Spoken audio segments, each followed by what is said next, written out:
Hello and welcome to Lunchtime Politics on Channels Television. I'm Millicent Walker. On the news this hour.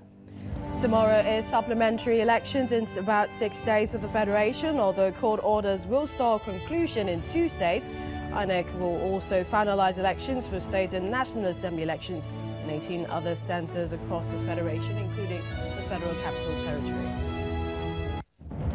Nigeria security agencies say they are ready for tomorrow's supplementary elections, and the military insists it is not partisan and will remain so. As the elections hold, voters decide the plights of internally displaced persons considered in the policy and ideas pushed forward by politicians. We find out in Plateau State.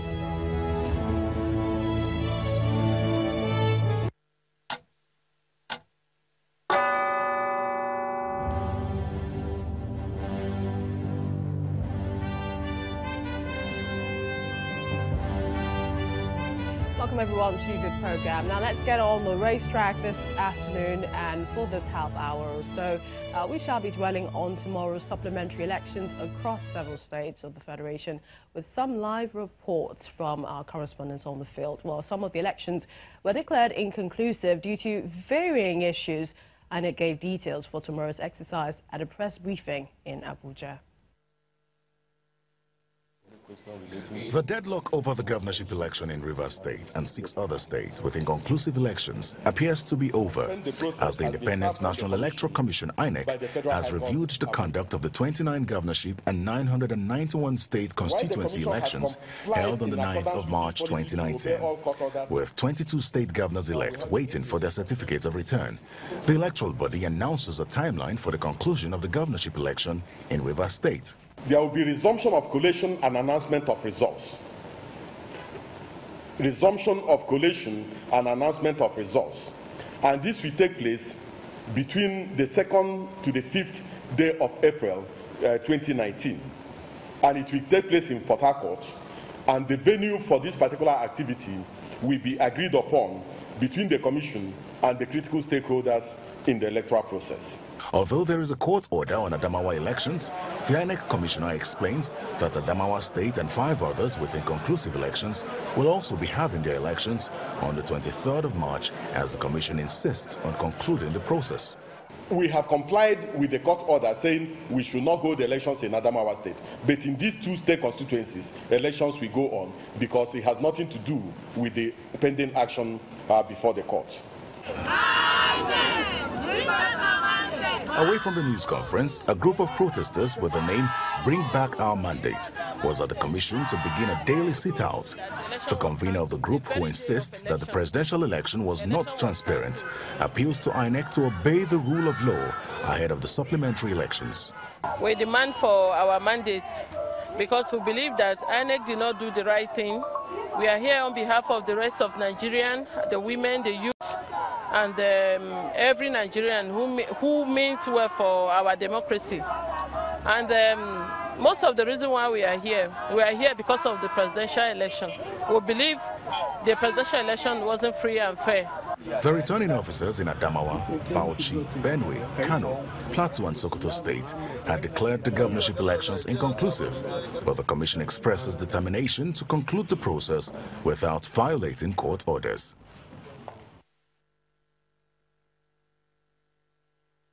Well, the electoral umpire, the Independent National Electoral Commission, set out for 29 governorship elections, but 7 states out of the 29 don't know who their next governor will be. And so INEC is back on the field as it conducts supplementary elections in 5 states where governorship and House of Assembly polls were declared inconclusive. The states where the election will hold are Sokoto, Benue, Bauchi, Kano and Plateau. In Bauchi State, collation of results will continue in 15 local government areas, while Tafawa Balewa local government area is exempted due to a court order stopping collation there. 121,299 registered voters will be voting in 204 polling units across 22 local government areas of Benue State, while in Kano, elections will hold in 29 local government areas with 128,831 eligible voters participating in the election. In Plateau State, elections will hold in about 40 polling units spread across 9 local government areas with 48,882 eligible voters participating, while 75,403 eligible voters will be participating in elections in 135 polling units spread across 22 local government areas of Sokoto State. In the meantime, INEC will also be conducting constituency elections in 18 states. These states are Adamawa, Bauchi, Bayelsa, Benue, Ebonyi, Edo, Ekiti, Imo, Kaduna, Kano, Kogi, Lagos, Nasarawa, Osun, Plateau, Sokoto, Taraba, and the Federal Capital Territory.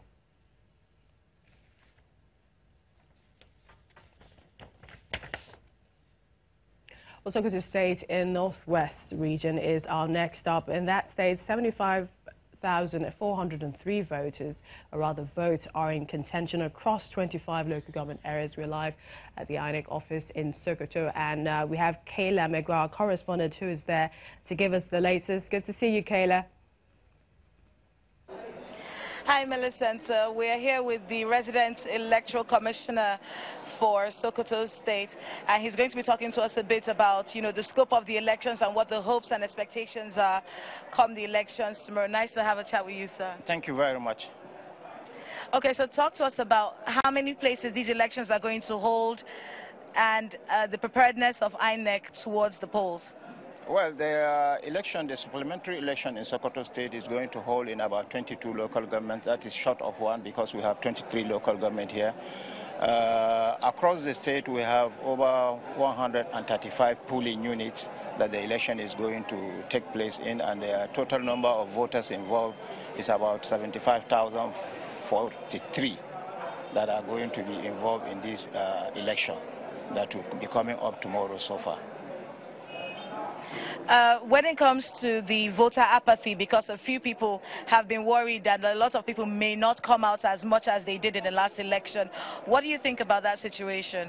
Well, considering the violence that took place, particularly in some of the local governments that we are going to conduct elections, certainly you might not expect a very high turnout because a lot of people are afraid already. Even the corps members, even our staff, everybody is afraid. But then we are like soldiers. We have to go to the field. There's nothing we can do about it. But certainly I believe myself that the turnout might not be as much as expected. When it comes to security for both INEC staff, corpers, and of course for the people who are coming out to vote, how do you see the preparedness in that area so far? Well, we have been talking with the security agencies. We had a meeting yesterday, and I believe since the area of coverage is not going to be much, even in some local government, just 1 or 2 polling units, I'm sure the security coverage is going to be good, and people will be secured by the grace of God. One of the issues that happened the last time was how long it took. The collation took quite a long time. How is that going to play out after the supplementary elections, you think? Well, that time, the other time we had all-inclusive election, each and every local government, and everybody wants to have it, have participated. But now few people are going to participate and few PUs are involved. So I expect that certainly, let's say by Sunday, we should be able to have this result. And then finally, when it comes to compliance to the rules of INEC by political parties, how has it been so far? What are your expectations tomorrow? Well, I've been a teacher all my life, and I believe politicians are also like a student. When a student gets an A in university, he will jump up and say, yeah, I've gotten an A. But when he gets a D, he will say, this teacher has given me a D. So it's the same thing with the politician. When they win, they have win. When they fail, whatever, no matter how you play it, is INEC. But I'm telling you, we are here to protect the sanctity of the ballot box. We are here to protect the process, and we will do it to the best of our ability. I never come to Sokoto to help people stop ballot boxes. I've come to Sokoto to stop stopping of ballot boxes, and that's what I'm going to do. Thank you so much for speaking with us, sir. Thank you so very much. You're welcome. And that is the resident electoral commissioner for INEC. Looking forward to peaceful and well-coordinated polls, and we'll be giving you those images as they unfold, Millicent. Many thanks, Kayla Megwa. We'll be getting in touch with you much later today on the latest there from Sokoto State. In the meantime, the Independent National Electoral Commission, INEC, in Plateau State, they've distributed sensitive materials to various local government areas where supplementary elections will take place in the state. And as the election management body is putting the finishing touches for a successful supplementary pause, and this is across 9 local government areas. there's a sense of optimism in and around the state for completion of the exercise. Let's get some live updates from the field. Our correspondent Yemi Kosoko, he is covering the elections, the supplementary elections in Plateau State. Yemi, good to see you. Tell us the latest happening there. Yes, please. Okay.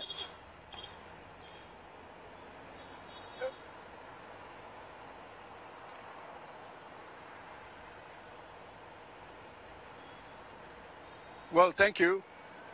Well, Plateau is set for the supplementary elections where 48,828 registered voters across 9 local government areas will have their votes to be counted in the supplementary elections.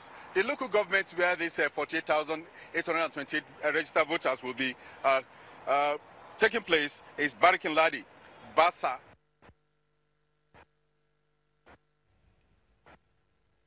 Bokos, Mangu, Kanam, Jos North, Lantan South, Panshin, and Shendam, respectively, is coming up in the central zone where Mangu is going to play a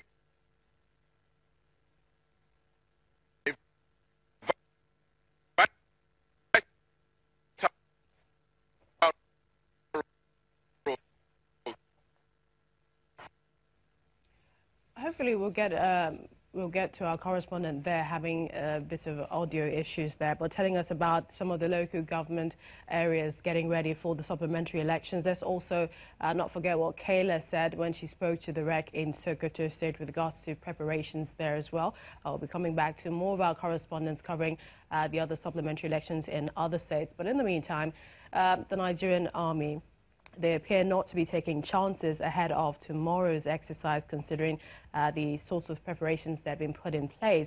Well, the police force this time, they're saying they've deployed senior officers to the field to supervise, direct and support the election. The acting Inspector General of Police directed that 5 Deputy Inspector General of Police, 3 Assistant Inspector General of Police, 15 Commissioners of Police be deployed for the management of the exercise.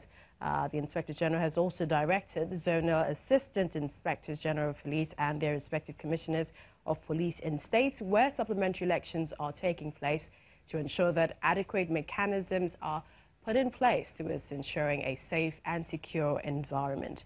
The police says it has made a total number of 796 arrests for various electoral offences across the nation, and the arrests bring the total number of all the suspects arrested in the 2 last rounds of elections to 1,119.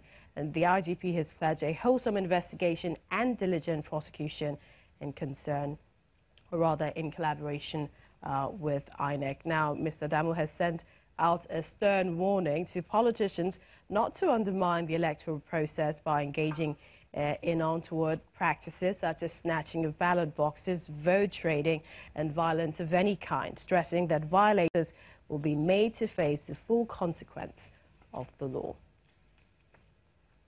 Well, the military and the police are assuring voters of adequate security during the supplementary elections billed for this Saturday. Defense spokesman Colonel Onyema Nwachukwu told journalists that the armed forces and the police will continue to be apolitical during the elections and beyond. According to Colonel Nwachukwu, the security services are working together to maintain peace and stability in the country. It's few hours to the supplementary elections in Kano, Plateau, Adamawa, Benue and Sokoto states. The military and the police are ready to provide adequate security for the elections. A number of suspects. At this news conference, police spokesman explains the roles of security forces in the just concluded presidential and gubernatorial elections. These include the arrest of 1,119 persons across the country. 796 suspects arrested in the gubernatorial and state houses of assembly elections. If you add that to the initial 323 persons arrested during the presidential and National Assembly elections, it will give you a total of 1,119 persons arrested so far. It may also interest you to know that in the gubernatorial and state houses of assembly elections, the state that recorded the highest number of arrests is Akwa Ibom State with a total of 256. And for the supplementary elections in some states, spokesman for the defense headquarters explains the level of preparedness. We want to assure Nigerians that we will remain apolitical, non-apolitical, I beg your pardon, non-partisan and apolitical. We will remain neutral and, of course, as professional as we've always been. In all, the military and the police promise better security arrangements for Nigerians during and after the scheduled supplementary elections. They call on Nigerians to assist with information that will help them provide adequate security across the country. Still to come on Lunchtime Politics, elections will hold in Bauchi State, but they won't be able to know who their governor is until the legal battle is settled by the court. More on that when we return.